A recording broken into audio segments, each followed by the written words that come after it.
दोस्तों स्वागत है आपका बिहार न्यूज़ में। दोस्तों मैं हूं फिरदौस गनी और आप देख रहे हैं केडीबी लाइव। दोस्तों आज हो चुका है 9 मई, तो आज की बिहार की टॉप न्यूज़ लिख रहे हैं आपके लिए। तो चलिए दोस्तों स्टार्ट करते हैं आज की पूरे बिहार की टॉप न्यूज़। दोस्तों आज बिहार न्यूज़ में सबसे पहले बात करते हैं कि बिहार की राजधानी पटना से बड़ी खबर सामने आ रही है। ताज़ा रिपोर्ट्स के मुताबिक बिहार में करीब 90,000 सरकारी शिक्षकों की नौकरी खतरे में है, जहां इन्हें कभी भी नौकरी से हटाया जा सकता है। इसको लेकर के तैयारी की जा रही है। दरअसल बिहार में पटना हाईकोर्ट के आदेश के बाद नियोजित शिक्षकों के सर्टिफिकेट की जाँच चल रही है। साल 2006 से 2015 तक बहाल हुए 3,12,180 शिक्षकों की जाँच की जा रही है, लेकिन अभी तक 89,874 शिक्षकों के सर्टिफिकेट विजिलेंस टीम को नहीं मिले हैं। आपको बता दूं कि शिक्षा विभाग ने शिक्षकों को पिछले साल निर्देश दिया था कि अपने सर्टिफिकेट को वेबसाइट पोर्टल पर उपलब्ध कराएं। अगर ऐसा नहीं करते हैं तो उन्हें नौकरी से हटा दिया जाएगा, जहां साथ ही साथ वेतन की भी वसूली की जाएगी। अब जिन नियोजित शिक्षकों के सर्टिफिकेट पोर्टल पर अपलोड नहीं किए गए हैं, उनकी सूची निगरानी विभाग को सौंपी जाएगी। इसको लेकर के सभी जिलों के अधिकारियों को निर्देश दे दिए गए हैं। जल्द ही इसकी सूची विजिलेंस की टीम को दे दी जाएगी और फिर इन शिक्षकों पर आगे की कार्रवाई की होगी। दोस्तों बात करते हैं कि बिहार के मुख्यमंत्री नीतीश कुमार ने ये ऐलान किया है कि बिहार के हर 8 से 10 पंचायतों के अंदर एक पशु अस्पताल बनाया जाएगा, ताकि ग्रामीण इलाकों में पशुओं को किसी प्रकार की समस्या ना हो और उन्हें सभी प्रकार की सुविधा मिल सके। खबर के अनुसार पटना में देश के पहले पशु विज्ञान विश्वविद्यालय की आधारशिला रखने के दौरान मुख्यमंत्री नीतीश कुमार ने कहा कि जल्द ही पंचायतों में पशु अस्पताल खोला जाएगा। इसे 7 निश्चय पार्ट 2 में ही डाला गया है, ताकि पशुओं को किसी प्रकार की समस्या ना हो। उन्होंने कहा कि ग्रामीण इलाकों में पशुओं की टीकाकरण, कृत्रिम गर्भधान, कृमिनाशक, बीमारियों के इलाज आदि के लिए डोर स्टेप डिलीवरी की व्यवस्था की जा रही है, ताकि पशुपालक बिना किसी परेशानी के पशुओं का इलाज करा सके। सीएम नीतीश कुमार ने बिहार में बनने वाले पहले पशु विज्ञान विश्वविद्यालय के बारे में बताते हुए कहा है कि इसके भवन बेहतर और आकर्षण बनेगा। जो भी बाहर से आकर देखेंगे वे इससे प्रभावित होंगे। यहाँ पढ़ने वाले छात्र बेहतर ढंग से पढ़ाई कर सकेंगे। सीएम नीतीश कुमार ने कहा है कि देश में कहीं भी पशुओं का कोई भी विश्वविद्यालय नहीं था, पहली बार इसे बिहार में बनाया जा रहा है। दोस्तों बात करते हैं कि बिहार में रहने वाले लोगों के लिए बड़ी खबर सामने आ रही है। ताज़ा रिपोर्ट्स के मुताबिक पिछले 24 घंटे के अंदर बिहार के पटना, भागलपुर, किशनगंज, जमुई में कोरोना के नए संक्रमित मरीज मिले हैं। इसकी पुष्टि बिहार स्वास्थ्य विभाग के द्वारा की गई है। खबर के अनुसार पिछले 24 घंटे के अंदर बिहार में 1,04,845 सैंपल की कोरोना जाँच की गई है, जिसमें से 10 लोग कोरोना संक्रमित पाए गए हैं, जिसको राज्य में यानी कि बिहार में कोरोना के एक्टिव मरीजों की संख्या बढ़कर के 51 हो गई है। इस दौरान पहले से कोरोना संक्रमित 4 मरीज स्वस्थ भी हुए हैं। आपको बता दूं कि पिछले 24 घंटे के अंदर पटना में सबसे ज्यादा 5 नए संक्रमित मरीज मिले हैं, जबकि भागलपुर और किशनगंज में 2-2 लोगों की रिपोर्ट कोरोना पॉजिटिव आई है। वहीं जमुई में एक नया कोरोना संक्रमित मरीज मिला है। इस तरह से बिहार में कोरोना का फैलाव हो रहा है। स्वास्थ्य विभाग के अनुसार बिहार में कोरोना की पहली, दूसरी और तीसरी लहर के बाद अब तक 8,18,308 लोग कोरोना संक्रमित होने के बाद स्वस्थ हो चुके हैं, जबकि बिहार में अब तक 12,256 संक्रमितों की मौत हो गई है। दोस्तों बात करते हैं कि बिहार के पटना, नालंदा, पूर्णिया समेत बिहार के सभी जिलों में 12वीं पास को 4 लाख तक लोन दिया जा रहा है। ये loan Bihar student credit card के तहत बिहार के गरीब 12वीं पास छात्र छात्रों को उच्च शिक्षा प्राप्त करने के लिए दिया जा रहा है। खबर के अनुसार बिहार स्टूडेंट क्रेडिट कार्ड के तहत बिहार के कई छात्र medical engineering, nursing, pharma, agriculture, BSc, BCom, BA, BCA आदि की पढ़ाई कर रहे हैं। आप भी इस योजना का लाभ लेकर के आगे की पढ़ाई कर सकते हैं। आपको बता दें कि गरीब बच्चे ऋण प्राप्त करके यानी कि लोन लेकर के आर्थिक तंगी की चिंता किए बिना अच्छी शिक्षा प्राप्त कर सकते हैं। इसी के उद्देश्य से सरकार ने इस स्कीम को राज्य भर के सभी बच्चों के लिए चलाया है। इस लोन में शिक्षण संस्थानों का शुल्क, साथ में खाने पीने, पाठ्य सामग्री से संबंधित खर्चे शामिल होते हैं। मिली जानकारी के अनुसार बिहार स्टूडेंट क्रेडिट कार्ड के तहत बिहार सरकार 12वीं पास छात्रों को 0% ब्याज दर पर 4 लाख रुपए तक का शिक्षा लोन प्रदान करती है। लोन के पैसे से छात्रों द्वारा लैपटॉप, हॉस्टल की सुविधा तथा किताब की शुल्क का भुगतान भी किया जा सकता है। दोस्तों बात करते हैं कि बिहार के पटना से एक लड़की के साथ दरिंदगी का मामला सामने आया है। यहाँ के रामकृष्ण नगर में शुक्रवार रात एक लड़की से 3 लोगों ने मिलकर के कथित तौर पर सामूहिक गलत काम किया है। इसके बाद पुलिस ने लड़की की शिकायत पर 3 आरोपियों को गिरफ्तार कर लिया है। पुलिस का कहना है कि आरोपियों के पास से पिस्तौल भी बरामद की गई है। जहाँ मामले के मुताबिक पटना के रामकृष्ण नगर थाना क्षेत्र के अंतर्गत ज्योति बाबा पथ पर एक विवाह समारोह हुआ था। इस विवाह में बतौर गायिका एक लड़की को बुलाया गया था। जहाँ शादी के दौरान उसकी परफॉर्मेंस होने वाली थी, लेकिन इससे पहले ही तीनों आरोपियों ने लड़की को अलग कमरे में बुलाया और उसके साथ दरिंदगी की घटना को अंजाम दिया। जब किसी तरीके से लड़की ने तीनों के चंगुल से खुद को छुटाया और फिर एक कमरे में पहुंच गई। जहां लड़की ने अंदर से दरवाजा बंद कर लिया और दरिंदगी की सूचना पुलिस को दी। इसके बाद पुलिस ने मौके पर पहुंच करके तीनों को गिरफ्तार कर लिया है। पटना के वरिष्ठ पुलिस अधीक्षक मानवजीत सिंह ढिल्लों ने कहा है कि सांस्कृतिक कार्यक्रम में शामिल होने आई गायिका के साथ 3 लोगों ने सामूहिक गलत काम किया है। जब महिला आरोपी से पहले से परिचित थी, जब तीनों लोगों को गिरफ्तार कर लिया गया है। दोस्तों बात करते हैं कि बिहार के भागलपुर के युवा वैज्ञानिक निक्की झा द्वारा बनाई गई सब्जी कोठी की प्रधानमंत्री नरेंद्र मोदी ने तारीफ की है। उन्होंने उन्हें गुजरात की मिट्टी कुल नामक संस्थान के साथ मिलकर और बेहतर करने की भी राय दी है। निक्की झा ने किसानों की सब्जियों को सुरक्षित रखने के लिए सब्जी कोठी का निर्माण किया है। 2.5 से लेकर के 10,000 रुपये तक की सब्जी कोठी में लगभग 1 माह तक सब्जियों को सुरक्षित रखा जा सकता है। 24 अप्रैल 2022 को जम्मू दौरे के दौरान वहां के पल्ली गांव में प्रधानमंत्री नरेंद्र मोदी ने सौर ऊर्जा या फिर बिजली से चलने वाले उपकरणों का एक प्रदर्शनी में अवलोकन किया। उन्होंने सब्जी कोठी से सब्जियां निकाल करके देखी और इसकी गुणवत्ता से काफी प्रभावित हुए। अभी निक्की झा हर माह 200 यूनिट सब्जी कोठी भागलपुर में असेंबल करके देश के अलग अलग राज्यों में भेज रहे हैं। सब्जी कोठी के एक मॉडल में 200 से 250 किलोग्राम सब्जियां 20 से 25 दिनों तक ताजी रखी जा सकती है। इसके ई रिक्शा पर सेट किए जाने वाले दूसरे मॉडल में 300 से 350 किलोग्राम तक सब्जियां रखी जा सकती है। जल्द ही निक्की सब्जी कोठी की फैक्ट्री नोएडा में भी डालने की योजना बना रहे हैं। प्रधानमंत्री नरेंद्र मोदी उनके प्रोजेक्ट से काफी प्रभावित हुए। दोस्तों अब खबर है सुपौल से, जहां नदी में नहाने के दौरान डूबने से 2 बच्चों की मौत हो गई है। जहां घटना की जानकारी मिलते ही परिवार वालों में कोहराम मच गया है। जहां स्थानीय तैराकों ने खोजबीन शुरू कर दी है, जिसके बाद दोनों बच्चों के शव को कोसी नदी से बाहर निकाला गया है। मामला सदर थाना क्षेत्र के बस बिट्टी पंचायत के बुराई वार्ड नंबर 11 से है, जहाँ रविवार का व्रत कर रही महिलाओं के द्वारा कोसी नदी में स्नान किया जा रहा था।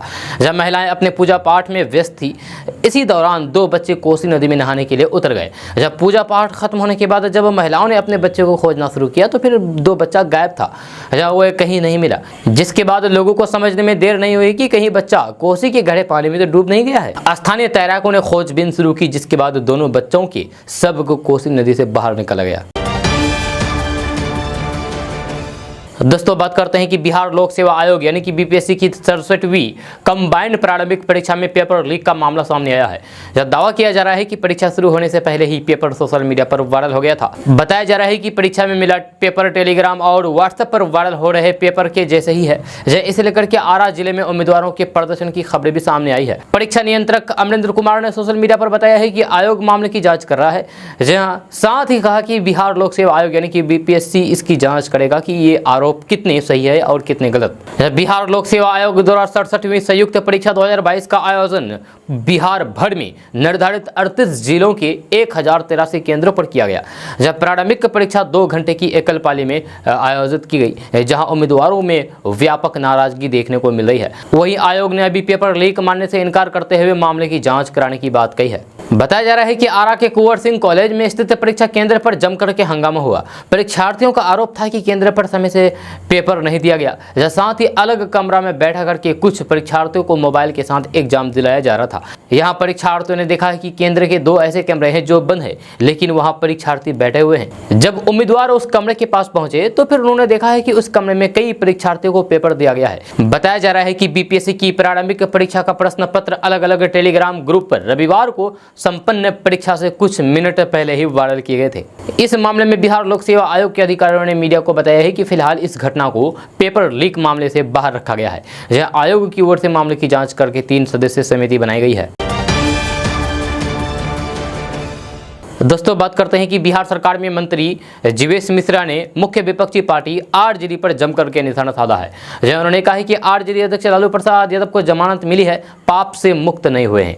उन्होंने ये भी कहा है कि भाजपा बिहार में अपने वादे के अनुसार 19 लाख लोगों को रोजगार उपलब्ध करवाकर ही 2025 के चुनाव में जाएगी। जय मंत्री जीवेश मिश्रा ने शनिवार को यहां पत्रकारों से बातचीत करते हुए कहा कि लालू प्रसाद यादव चल बसे तो आरजेडी भी समाप्त हो जाएगी।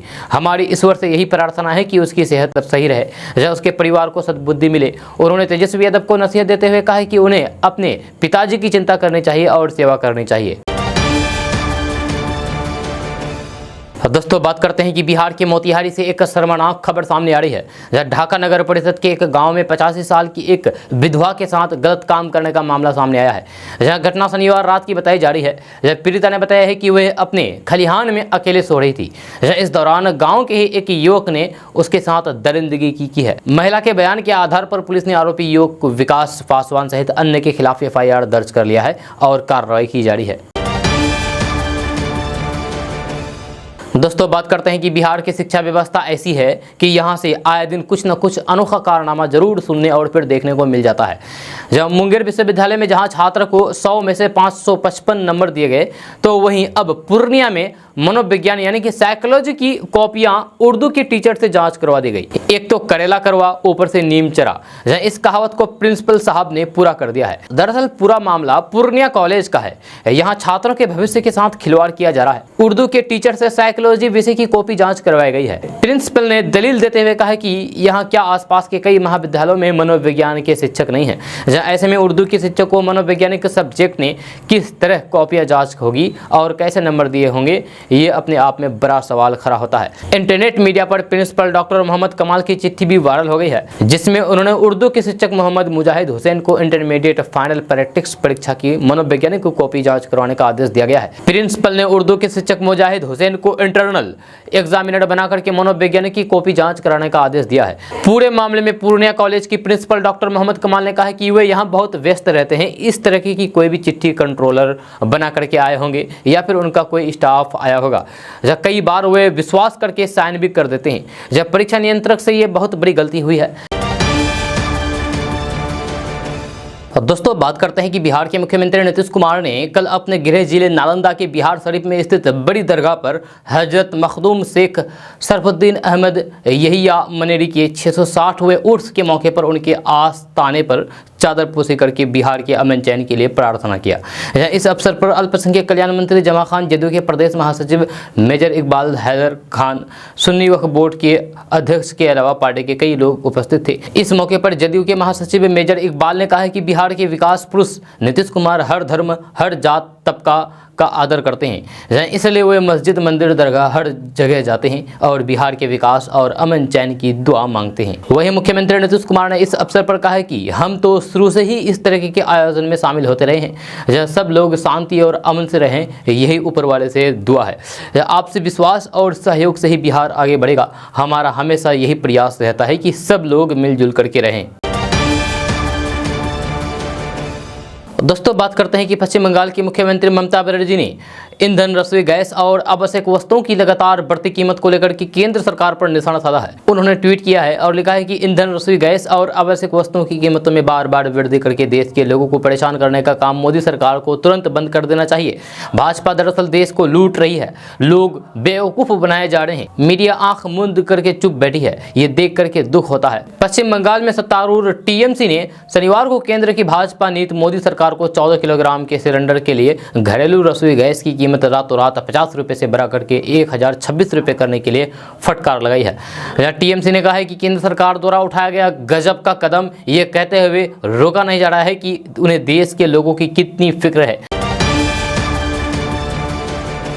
दोस्तों बात करते हैं कि बिहार में 4,70,000 अति कुपोषित बच्चों की विशेष देखभाल की जाएगी। सामान्य बच्चों के बीच से कुपोषित बच्चों को चिन्हित करके उनके पोषण स्तर में सुधार को लेकर के स्वास्थ्य सुविधाएं दी जाएगी। जब बिहार सरकार स्वास्थ्य की दृष्टि से कमजोर बच्चों को लेकर के विशेष पहल शुरू करने जा रही है। यह समाज कल्याण विभाग के तहत संचालित समेकित बाल विकास निदेशालय के माध्यम से कुपोषित बच्चों की देखभाल को लेकर के नई रणनीति के अनुसार कार्रवाई की जाएगी। जब बिहार के 1,14,000 आंगनबाड़ी केंद्र से जुड़े बच्चों में से कुपोषित बच्चों को चिन्हित किया जाएगा। आंगनबाड़ी केंद्र से जुड़े बच्चों में कुपोषित और अति कुपोषित बच्चों को 2 श्रेणियों में चिन्हित करके उनकी देखभाल की जाएगी। नाटापन या फिर कुपोषण का गंभीर प्रभाव पाया गया जाएगा, उन्हें अति कुपोषित बच्चों की श्रेणी में रखा जाएगा। जिनमें रक्त अल्पता थोड़ी कम होगी और सामान्य देखभाल की जरूरत होगी, उन्हें कुपोषित बच्चों की श्रेणी में रखा जाएगा। आंगनबाड़ी केंद्र से जुड़े बच्चों की स्वास्थ्य जांच करने वाली एएनएम बच्चों का वजन लेगी, जो उनकी लंबाई की माप करेगी और स्वास्थ्य की प्रारंभिक जानकारी एकत्रित करेगी। अति कुपोषित बच्चों को चिकित्सीय देखभाल की आवश्यकता होने पर उन्हें चिकित्सीय परामर्श के लिए अनुसंधान करेगी। दोस्तों बात करते हैं कि बिहार के कई जिलों में आर्मी बहाली को लेकर के छात्रों द्वारा जम करके हंगामा किया गया। हंगामा करने वाले छात्रों में बिहार के कई जिले शामिल है। जहां आक्रोशित छात्रों ने बताया है कि पिछले 2 साल से लगातार आर्मी की बहाली नहीं निकलने से छात्रों में मायूसी दिखी जा रही है, जबकि छात्रों की तरफ से आर्मी की बहाली को लेकर के लगातार तैयारियां की जा रही है, लेकिन वैकेंसी नहीं निकलने के कारण तैयारियां धरी की धरी रह जाती है और उनका उम्र भी खत्म होते जा रहा है। करीब 1 घंटा बीत जाने के बाद भी पुलिस मौके पर नहीं पहुंच सकी। जहां छात्रों ने केंद्र की सरकार और राज्य की सरकार से रोजगार की मांग करते हुए कहा है कि दोनों सरकार हम छात्रों के भविष्य को देखते हुए जल्दी आर्मी भर्ती समेत कई रोजगार वैकेंसी निकाले, ताकि हम युवा बेरोजगार को मौका मिल सके। आपको बता दूं कि कल नालंदा सहित बिहार के कई जिलों में आर्मी भर्ती बहाली को लेकर के छात्रों द्वारा प्रदर्शन किया गया। इनमें भोजपुर, कटिहार, सुपौल आदि जिले शामिल है। दोस्तों बात करते हैं कि अगर आने वाले दिनों में आपका बैंकिंग से जुड़ा कोई काम बाकी है और आप उसे कराने की सोच रहे हैं, तो फिर यह खबर आपके लिए जरूरी है। दरअसल इस महीने यानी कि मई 2022 में बैंक कुल 11 दिन बंद रहेंगे। अगले हफ्ते 2-3 दिन बैंक की छुट्टी रहेगी। ऐसे में जरूरी है कि आप बैंकिंग से जुड़े अपने काम इसी हिसाब से प्लान करें और छुट्टी के दिन को जरूर चेक करें। इस महीने परमानेंट 4 छुट्टी है, जबकि महीने में 7 छुट्टियां वीकेंड की है। अब अगर डेट पर नजर डालें तो अगले हफ्ते 9 मई 2022 को रविंद्रनाथ टैगोर की जयंती की वजह से पश्चिम बंगाल में अवकाश रहेगा, छुट्टी रहेगा। वहीं 14 मई को शनिवार और 15 मई को रविवार की वजह से बैंक बंद रहेंगे। इसके बाद अलग अलग इलाकों में अलग अलग छुट्टियां रहेगी। इसके अलावा 16 मई को बुद्ध पूर्णिमा की वजह से त्रिपुरा, बेलापुर, मध्य प्रदेश, पंजाब और हरियाणा, उत्तराखंड, जम्मू, उत्तर प्रदेश, महाराष्ट्र, नई दिल्ली, छत्तीसगढ़, झारखंड, हिमाचल प्रदेश और श्रीनगर में बैंक बंद रहेंगे। इसके बाद फिर 22 मई को रविवार और 28 मई को शनिवार की वजह से बैंक बंद रहेंगे। 29 मई को फिर रविवार रहेगा। ऐसे में इस दिन भी काम नहीं होगा। अगर आपका काम जरूरी है और आप बैंक बंद होने की वजह से ये नहीं कर पा रहे हैं, तो फिर आपके पास नेट बैंकिंग का विकल्प है। आप नेट बैंकिंग से fund transfer, credit card, bill payment, chequebook और एटीएम के लिए भी ऑनलाइन आवेदन कर सकते हैं। दोस्तों बात करते हैं कि अक्सर किसी लालच या फिर गलती के कारण बैंक खाते से रुपए उड़ जाते हैं, लेकिन साइबर थाने में एक अलग किस्म का मामला सामने आया है। इसमें खाता धारक को ना तो कोई एसएमएस या फिर फोन आया और ना ही नेट बैंकिंग का इस्तेमाल किया गया, लेकिन 1 महीने में खाते से 31 लाख रुपए साफ हो गए। तहरीर के मुताबिक हरबटपुर विकास नगर निवासी अतुल कुमार और उनकी माता का सेंट्रल बैंक ऑफ इंडिया से में संयुक्त खाता है। वे पासबुक की एंट्री करवाने के लिए बैंक गए तो फिर पता चला है कि खाते से 30,95,000 रुपए निकाल लिए गए हैं। 7 मार्च को खाते से 8,85,000 रुपए, 19 मार्च को 666 रुपए, 20 मार्च को 9 लाख रुपए, 1 अप्रैल को 9 लाख और 15 अप्रैल को 4,60,000 रुपए निकाले गए हैं। अतुल के अनुसार ना तो नेट बैंकिंग का इस्तेमाल किया गया है और न ही कोई ऐप या फिर लिंक को क्लिक किया गया है। इसके बावजूद भी उनके खाते से धनराशि निकाली गई है। जब धनराशि निकालने से संबंधित बैंक की ओर से कोई मैसेज भी नहीं आया है। सीईओ अंकुश मिश्रा का कहना है कि ये अपनी तरह का एक अलग केस है। खाता धारक का मोबाइल चेक करने पर उनकी ओर से कोई गलती नहीं पाई गई है। धनराशि किस्तों में निकाली गई है। इनमें किसी साइबर ठग का हाथ नहीं लग रहा है, क्योंकि खाते में कुछ धनराशि अभी बाकी है। यदि इसमें साइबर ठग का हाथ होता तो फिर वह पूरी धनराशि निकाल सकता था। जहां उन्होंने बताया है कि मामले की जांच के लिए टीमें लगाई गई है। दोस्तों बात करते हैं कि अल्ट बालाजी के रियलिटी शो लॉकअप को 7 मई 2022 की रात अपना विजेता कैदी नंबर 1 मिल चुका है। जहां stand up comedian Munawar Faruqui ने लॉकअप के पहले सीजन के विनर की ट्रॉफी को अपने नाम किया है। जहां मुनव्वर को सबसे ज्यादा वोट मिले थे और उसके बाद कंगना के फैसले से उन्हें विनर घोषित किया गया है। फाइनल में उनको सबसे ज्यादा कड़ी टक्कर पायल रोहतागी से मिली है, जहां पायल फर्स्ट रनर अप रही है। अब जबकि मुनव्वर फारूकी जीत चुके हैं और उन्हें कंगना की जेल से बेल मिल चुकी है, है। तो फिर एक इंटरव्यू के दौरान उन्होंने इस बारे में भी बात की है और कहा है कि वह किसी ऐसे व्यक्ति से नहीं हारना चाहते थे जिसे वे विजेता के रूप में नहीं देखते। लॉकअप के पूरे सीजन के दौरान पायल एक मजबूत और अग्रेसिव कैदी रही है, जहाँ कई बार उनकी अन्य कैदों से तीखी नोक झोंक भी देखने को मिलती रही है और मुनव्वर से भी इस दौरान कई बार उनकी कड़ी प्रतिस्पर्धा देखने को मिली। जहाँ लॉकअप के विजेता बनने के बाद एक इंटरव्यू के दौरान मुनव्वर फारूकी ने बताया है कि मैंने पायल को मजबूत प्रतिस्पर्धा माना, लेकिन मेरे दिल में हमेशा ये था कि ऐसा व्यक्ति नहीं जीतना चाहिए जो बाहर जाने पर ये जिम्मेदारी ले सकता है कि या फिर नहीं। मुनव्वर फारूकी ने आगे बात करते हुए कहा है कि मैं ये कहने वाला कोई नहीं हूँ कि पायल उस जिम्मेदारी को निभा सकती है या नहीं, लेकिन मैंने हमेशा सोचा है कि मैं लोगों को जो मनोरंजन प्रदान करता हूं वो मेरी प्रतिस्पर्धा से बेहतर है। जहाँ इसीलिए मैं घबरा गया था कि मैं ऐसी किसी व्यक्ति से नहीं हारना चाहता था जिसे मैं विजेता के रूप में नहीं देखता। लॉकअप जीतने के बाद मुनव्वर फारूकी को सीजन 1 की चमचमाती ट्रॉफी के साथ ही 20 लाख रुपए कैश और कार्ड भी मिले हैं। साथ ही इटली जाने का भी मौका मिला है। दोस्तों बात करते हैं कि बिहार में स्वास्थ्य सेवाओं को दुरुस्त रखने का दावा भले ही नीतीश सरकार की तरफ से किया जाता हो, लेकिन सरकार के इस दावे की हकीकत नेशनल फैमिली हेल्थ सर्वे की ताज़ा रिपोर्ट में खोखली कर दी गई है। इस सर्वे रिपोर्ट के मुताबिक बिहार में 80% लोग ऐसे हैं जिनको सरकारी हेल्थ सिस्टम पर भरोसा नहीं है। यह सर्वे बताता है कि बिहार में बीमार पड़ने के बाद 80% लोग सरकारी अस्पताल की तरफ नहीं जाते हैं। इसकी वजह बिहार में स्वास्थ्य सेवाओं का बेहतर नहीं होना है। लोगों का मानना है कि सरकारी अस्पतालों में सही तरीके से देखभाल नहीं होती है और इलाज के लिए लंबा इंतजार करना पड़ता है। सरकारी हेल्थ सिस्टम को लेकर के उदासीनता के पैमाने पर बिहार सबसे ऊपर है। इसके बाद उत्तर प्रदेश का नंबर आता है। उत्तर प्रदेश में 75% लोग सरकारी स्वास्थ्य सुविधाओं का उपयोग नहीं करते हैं। नेशनल फैमिली हेल्थ सर्वे 2005 के 5वें राउंड की रिपोर्ट से यह खुलासा हुआ है। इस सर्वे रिपोर्ट के मुताबिक राष्ट्रीय स्तर 50% लोग ही सरकारी अस्पतालों का उपयोग करते हैं। सरकारी स्वास्थ्य सुविधाओं का उपयोग न करने के 3 प्रमुख कारण है। पहला और सबसे सामान्य कारण है अच्छे तरीके से देखभाल ना होना। जब बिहार के अंदर 62% लोगों ने कहा है कि सरकारी अस्पतालों में देखभाल की खराब क्वालिटी के कारण वे नहीं जाते हैं। दूसरा कारण लंबे समय तक वेटिंग है। बिहार में 45% लोगों के मुताबिक सरकारी अस्पतालों में इलाज के लिए लंबा इंतजार करना होता है। तीसरा कारण आसपास सरकारी अस्पतालों का नहीं होना है। जब 37% लोगों ने कहा है कि सरकारी अस्पताल नजदीक में नहीं रहने के कारण वे नहीं जाते हैं। इसके अलावा 27% लोगों ने कहा है कि अस्पतालों की टाइमिंग सुविधाजनक नहीं है।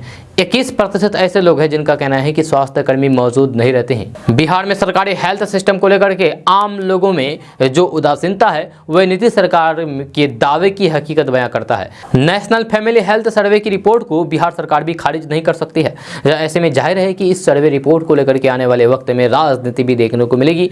विपक्ष इस रिपोर्ट को आधार बना करके सरकार के दावे पर जवाब मांगेगा, जबकि सरकार कहीं ना कहीं इस रिपोर्ट में खामियां ढूंढ करके बचने का रास्ता निकालेगी। ऐसा पहली बार नहीं है कि बिहार में आधारभूत संरचना, शिक्षा और स्वास्थ्य की स्थिति को लेकर के केंद्र के स्तर पर कोई रिपोर्ट आई हो। पहले भी रिपोर्टों में बिहार सरकार के दावे की पोल खुलती रही है, लेकिन ताजा सर्वे रिपोर्ट ने बिहार में स्वास्थ्य के क्षेत्र में किए जा रहे काम और उसके दावे पर सवाल खड़ा कर दिया है। दोस्तों बात करते हैं कि शनिवार देर रात बिहार सरकार ने बड़े पैमाने पर आईएएस और आईपीएस अधिकारियों का तबादला किया है।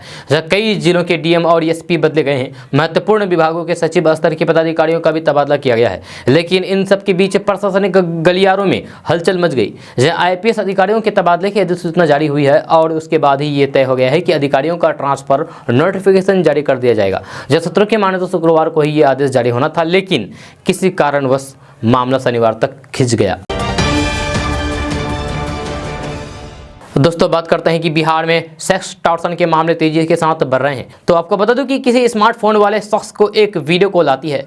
वीडियो कॉल रिसीव होने पर सामने से एक लड़की आपत्तिजनक स्थिति में नजर आती है। लड़की को देख करके फोन वाले शख्स की दिलचस्पी बढ़ जाती है और वह उस वीडियो कॉल पर बना रहता है। जब थोड़ी देर बाद वीडियो कॉल कट हो जाती है और उसके बाद शुरू होता है असल खेल। आपको फोन कॉल आने शुरू होते हैं और आपसे पैसे की डिमांड की जाती है, और अगर आप पैसे देने में से मना करते हैं तो फिर आपको यह धमकी दी जाती है कि आपत्तिजनक वीडियो कॉल के दौरान ली गई स्क्रीनशॉट वायरल कर दी जाएगी। इस स्क्रीनशॉट में न्यूड लड़की के साथ साथ फोन करने वाले शख्स का चेहरा भी नजर आता है। ऐसे में इज्जत बचाने के लिए लोग सेक्स टॉर्शन के खिलाड़ियों के जाल में फंस जाते हैं और उन्हें रकम देना शुरू कर देते हैं। बिहार में ऐसे मामलों में तेजी से इजाफा हुआ है, लेकिन हैरत की बात यह है कि शोषण का शिकार होने वाले लोग पुलिस के पास नहीं पहुंच रहे हैं। बिहार में सेक्स टॉर्शन को लेकर के पुलिस के आंकड़े बताते हैं कि हर दिन बिहार के अंदर तकरीबन 10 ऐसे केस मिल रहे हैं। फिलहाल महीने में इन केसों की संख्या 300 से 350 के आसपास है, लेकिन जानकार मानते हैं कि यह आंकड़ा केवल उन 10% पीड़ित लोगों का है जो धमकी मिलने के बाद या तो पैसे देने से के बावजूद बार बार की डिमांड से परेशान होकर के पुलिस के पास से पहुंचते हैं। जब सबसे खास बात यह है कि सेक्स टॉर्शन रैकेट का शिकार स्कूल में पढ़ रहे स्टूडेंट से लेकर के रिटायर हो चुके बुजुर्ग तक को बनाया जा रहा है। लड़की की आकर्षक फेसबुक प्रोफाइल को देखकर के वीडियो कॉल उठा लेने गले की फांस बन रहा है। जानकार बताते हैं कि सेक्स टॉर्शन रैकेट को चलाने वाले साथ ही वीडियो कॉल के लिए ऐप का इस्तेमाल करते हैं, जहां इस ऐप के जरिए ही वीडियो कॉल की जाती है। आपको ऐसा लगता होगा कि सामने कोई लड़की है, वो आपके सामने न्यूड है, लेकिन हकीकत में एक वीडियो ऐप के जरिए प्री रिकॉर्डिंग वीडियो फुटेज होता है। जब सामने वाला न्यूड वीडियो में दिलचस्पी ले रहा होता है तो उसी न्यूड वीडियो के साथ उसके चेहरे का स्क्रीनशॉट ले लिया जाता है और तब शुरू होता है वसूली का खेल। अगर आप भूल से भी इसके जाल में अगर फंस जाएं तो इससे बचने के लिए कुछ जरूरी आप कदम उठाएं जो आपको हम अभी बताने जा रहे हैं। जैसे अगर आपके मोबाइल पर किसी अनजान नंबर से वीडियो कॉल आ रहा है तो इसे ना उठाएं। अगर उठा भी लें तो फिर कैमरा का मोड बदल दें या फिर अपने कैमरे पर उंगली रख दें। अपना चेहरा दिखाने के बजाय बैक कैमरा का यूज़ करें ताकि आपको मालूम पड़ जाए कि सामने वाला कहीं आपको सेक्स टॉर्शन का शिकार तो नहीं बनाना चाहता है। जब बिहार में सेक्स टॉर्शन की तेजी के साथ बढ़ते आंकड़े पुलिस के लिए अब सिर दर्द बनने लगा है, लेकिन साइबर सेल जैसे यूनिट भी इस तरह के मामलों में ज़्यादा कुछ कर पाने में सक्षम नहीं है। दोस्तों बात करते हैं कि बिहार विधानसभा में नेता प्रतिपक्ष तेजस्वी यादव अपनी पत्नी राजश्री यादव के साथ पश्चिम बंगाल की राजधानी कोलकाता में स्थित काली मंदिर के प्रसिद्ध मंदिर दक्षिणेश्वर का दर्शन करने पहुंचे, जहां उनके साथ लालू प्रसाद यादव, राबड़ी देवी परिवार की छोटी बहू और तेजस्वी यादव की पत्नी राजश्री यादव भी साथ थे। वे यहां पत्नी के साथ मंदिर में पूजा अर्चना किया और दर्शन किया। आपको बता दें कि बिहार विधानसभा में नेता प्रतिपक्ष तेजस्वी यादव पश्चिम बंगाल के दौरे पर हैं, जहां तेजस्वी यादव अपनी पत्नी को लेकर के कोलकाता में खूब घूम रहे हैं, जहां उन्होंने इसकी तस्वीरें अपने आधिकारिक के ट्विटर हैंडल पर भी शेयर की है। जहां तेजस्वी यादव ने ट्वीट करते हुए बताया है कि उन्होंने कोलकाता के दक्षिणेश्वर काली मंदिर में अपनी पत्नी राजश्री यादव के साथ दर्शन किए। उन्होंने लिखा है कि यह मंदिर हुगली नदी के किनारे बेलूर मठ के दूसरी ओर स्थित है। दोस्तों बात करते हैं कि मौसम विभाग ने बिहार की उत्तर मध्य जिले के सीतामढ़ी, मधुबनी, मुजफ्फरपुर, दरभंगा, वैशाली, शिवहर, समस्तीपुर और उत्तर पूर्व के सुपौल, अररिया, किशनगंज, मधेपुरा, सहरसा, पूर्णिया, कटिहार में बारिश होने की संभावना जताई है तथा लोगों को अलर्ट जारी किया है। वहीं उत्तर पश्चिम बिहार के पूर्व, दक्षिणी, पश्चिमी चंपारण, सिवान, सारण, गोपालगंज में गरज के साथ हल्की से मध्यम स्तर की बारिश हो सकती है। या साथ ही साथ बिहार के इन जिलों में तेज हवाएं भी चल सकती है और लोगों को गर्मी से राहत मिल सकती है। मौसम वैज्ञानिकों की माने तो बंगाल की खाड़ी से नमी युक्त पूर्वा हवा का प्रभाव पूरे बिहार में होगा, जिसके प्रभाव से तापमान में कोई विशेष वृद्धि नहीं होगी। जहाँ वही बिहार के करीब 18 जिलों में गरज के साथ हल्की से मध्यम स्तर की बारिश हो सकती है। दोस्तों बात करते हैं कि क्या आयुष्मान भारत योजना हर व्यक्ति के लिए है। क्या आयुष्मान भारत हेल्थ अकाउंट में कोई भी व्यक्ति फ्री मेडिकल इंश्योरेंस ले सकता है? अगर आपके मन में भी ऐसा सवाल है तो फिर सरकार का जवाब सुन लीजिए। जब सरकार ने कहा है कि प्रधानमंत्री जन आरोग्य योजना के तहत पात्र परिवार को ही हेल्थ इंश्योरेंस की सुविधा दी जाती है और इसके लिए आयुष्मान कार्ड बनाया जाता है। दरअसल सरकार ने एक फैक्ट चेक में इस बात की जानकारी दी है। जहां सोशल मीडिया पर वायरल हो रहे एक पत्र का फैक्ट चेक करते हुए सरकार की ओर से इसकी असली जानकारी दी गई है। सोशल मीडिया पर वायरल हो रहे पत्र में दावा किया गया है कि आयुष्मान भारत हेल्थ अकाउंट के तहत देश का कोई भी व्यक्ति फ्री मेडिकल इंश्योरेंस के लिए रजिस्टर कर सकता है। जब प्रेस सूचना से जुड़ा काम देखने वाली सरकारी एजेंसी प्रेस इंफॉर्मेशन ब्यूरो यानी कि PIB ने इस पत्र की पड़ताल की है। जब PIB ने फैक्ट चेक करते हुए लिखा है कि पत्र में फ्री मेडिकल इंश्योरेंस का दावा पूरी तरीके से फर्जी है, गलत है। जहां PIB ने अपने ट्विटर हैंडल पर लिखा है कि FBHA डिजिटल हेल्थ रिकॉर्ड बनाने का काम करता है, जबकि पत्र में इसके माध्यम से फ्री मेडिकल इंश्योरेंस कराने की बात कही गई है। PIB फैक्ट चेक में यह भी लिखा गया है कि आयुष्मान भारत PM JVI ऐसी स्कीम है जिसमें पात्र परिवार को हेल्थ इंश्योरेंस दिया जाता है। ये काम आयुष्मान कार्ड की मदद से होता है। जब PIB के मुताबिक सोशल मीडिया पर प्रसारित हो रहे पत्र फर्जी है, गलत है। जब पत्र में लिखा गया है कि ABHA की वेबसाइट लॉन्च की गई है जहां हर कोई आयुष्मान फ्री मेडिकल इंश्योरेंस के लिए रजिस्टर कर सकता है। जब फर्जी पत्र में दावा किया गया है कि आयुष्मान भारत में 5 लाख रुपए की मेडिकल मदद दी जा रही है और इसके लिए आधार नंबर दर्ज करना होगा। दोस्तों बात करते हैं कि बिहार सरकार के पूर्व स्वास्थ्य मंत्री और लालू के बड़े लाल तेज प्रताप यादव इन दिनों जनशक्ति यात्रा निकाल रहे हैं। इसी कड़ी में कल मुजफ्फरपुर जाने के दौरान तेज प्रताप यादव हाजीपुर में रुके, जहां तेज प्रताप यादव ने अनजान पीर मजार पर चादरपोशी की। इस मौके पर आरजेडी कार्यकर्ताओं ने तेज प्रताप यादव का जोरदार स्वागत भी किया। अपने छात्र जनशक्ति संगठन का चादर चढ़ाने के बाद तेज प्रताप यादव ने कहा कि मजार पर चादरपोशी करके उन्होंने भाईचारे की दुआ मांगी है। उन्होंने अपने संगठन का झंडा दिखाते हुए कहा कि ये हिंदू मुस्लिम सिख ईसाई के बीच भाईचारे का प्रतीक है। जहाँ वहीं मीडिया कर्मियों ने जब बिहार की राजनीति में प्रशांत किशोर की एंट्री पर सवाल पूछा तो उन्होंने कहा कि बिहार में प्रशांत किशोर की नहीं बल्कि लालू प्रसाद यादव की एंट्री हुई है। आपको बता दूं कि राजनीतिक रणनीतिकार के रूप में अपनी पहचान बना चुके प्रशांत किशोर ने भी बिहार में पद यात्रा करने का ऐलान किया है। दोस्तों बात करते हैं कि भ्रष्ट लोक सेवकों के विरुद्ध चल रही सरकार की मुहिम से जल्द ही पुलिस महकमे में तैनात कई दागी चेहरे बेनकाब होंगे। इस दिशा में आर्थिक अपराध इकाई के रडार पर पूर्वी बिहार के 11 पुलिस पदाधिकारी हैं जिनकी कुंडली खंगाली जारी है। ऐसे दागियों में 2 DSP, 7 अवर निरीक्षक और 2 इंस्पेक्टर शामिल है। इन पुलिस पदाधिकारियों में भागलपुर, बांका, नवगछा, बेगूसराय, पूर्णिया और किशनगंज में भी तैनात रह चुके हैं। इन दागी पुलिस पदाधिकारियों में बालू, पशु तस्करी, लकड़ी और कोयला तस्करों से मिलकर के अकुत संपत्ति अर्जित की है। आर्थिक अपराध इकाई इन दागियों की तरफ से अर्जित की गई इन संपत्तियों का लेखा जोखा जुटाया जा रहा है, जिसे इन पदाधिकारियों ने अपनी संपत्ति संबंधित घोषणा में जिक्र नहीं किया है। इन दागी पुलिस पदाधिकारियों में 5 ऐसे पदाधिकारी भी हैं जिन्होंने 2 सालों से वेतन तक नहीं लिया है। इनकी तैनाती हमेशा महत्वपूर्ण स्थानों पर ही होती रही है। जहाँ इनके विरुद्ध मिली शिकायतों की जांच में आर्थिक अपराध इकाई की टीम को भागलपुर, बांका, पटना, कोलकाता, सिलीगुड़ी, देवघर, पुणे और दिल्ली में कई फ्लैट और बेशकीमती भूखंड खरीदे जाने से संबंधित साक्ष्य मिले हैं, यानी कि प्रमाण मिले हैं। आर्थिक अपराध इकाई के रडार पर आए दागी पुलिस पदाधिकारियों में 5 ऐसे पुलिस पदाधिकारी हैं जिनके 2-2 करोड़ से अधिक लागत से भागलपुर में भी मकान बना रखे हैं। औद्योगिक थाना क्षेत्र, बराड़ी थाना क्षेत्र, हबीबपुर थाना क्षेत्र के अलावा बाईपास के अलावा सिलीगुड़ी समेत आसपास के पहाड़ी इलाकों में चाय बागान और कोठी खरीदे जाने की भी बात सामने आई है। इन दागियों में अधिकांश नौकरी में आने के चंद सालों में इन गलत तरीके से करोड़ों की संपत्ति अर्जित की है। जब भागलपुर, बांका जिले में अपने तैनाती काल में दागियों ने केवल बालू और कोयले की कमाई से काफ़ी संपत्ति बनाई है।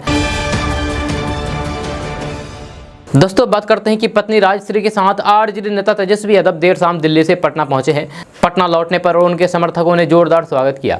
जब पटना एयरपोर्ट पर मौजूद पत्रकारों से तेजस्वी यादव ने बातचीत भी की।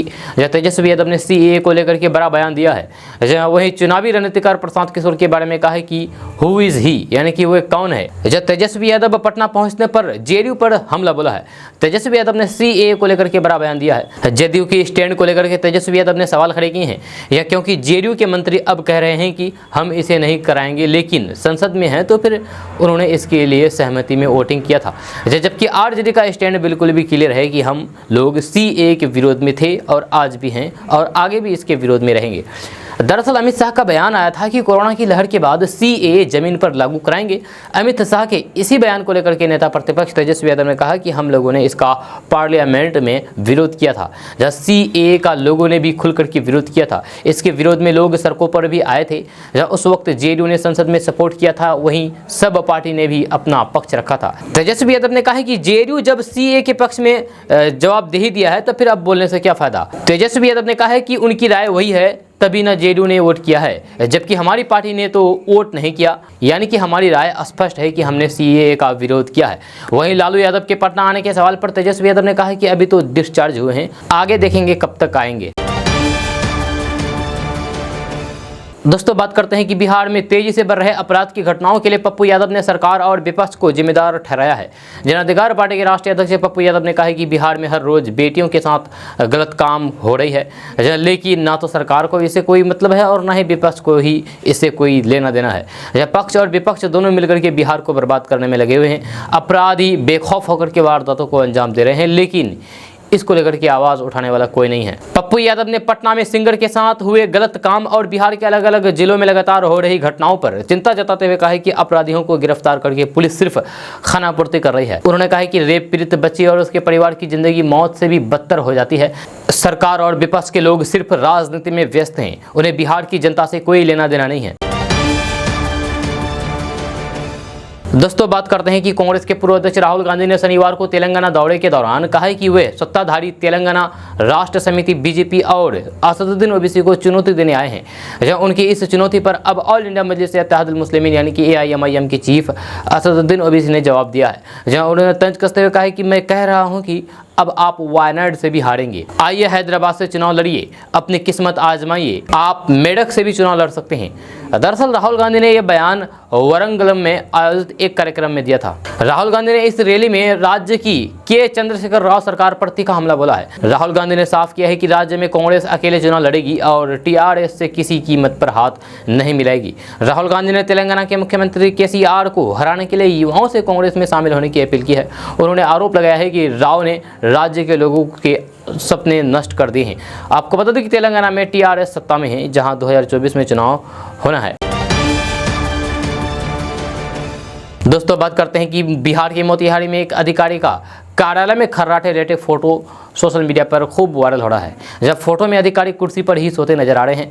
जब वायरल फोटो के बारे में कहा जा रहा है कि अधिकारी इतने गहरी नींद में थे कि कई लोग अपने कार्य के लिए मिलने गए, लेकिन उनकी नींद तक नहीं खुली। जहाँ उसी दौरान किसी ने अधिकारी का फोटो खींच करके सोशल मीडिया पर डाल दिया।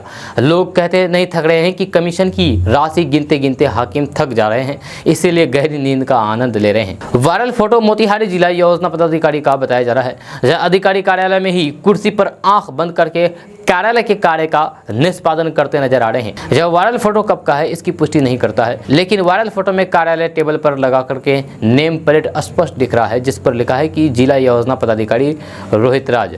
जब वायरल फोटो में आरामदेह कुर्सी पर ही अधिकारी के खर्राटे लेटे स्पष्ट दिख रहा है। इस दौरान कई लोग कार्य निष्पादन के लिए कार्यालय पहुंचते थे, लेकिन हाकिम को इसका कोई असर नहीं था। इस बीच किसी ने हाकिम का खर्राटा लेते हुए फोटो खींच करके सोशल मीडिया पर डाल दिया।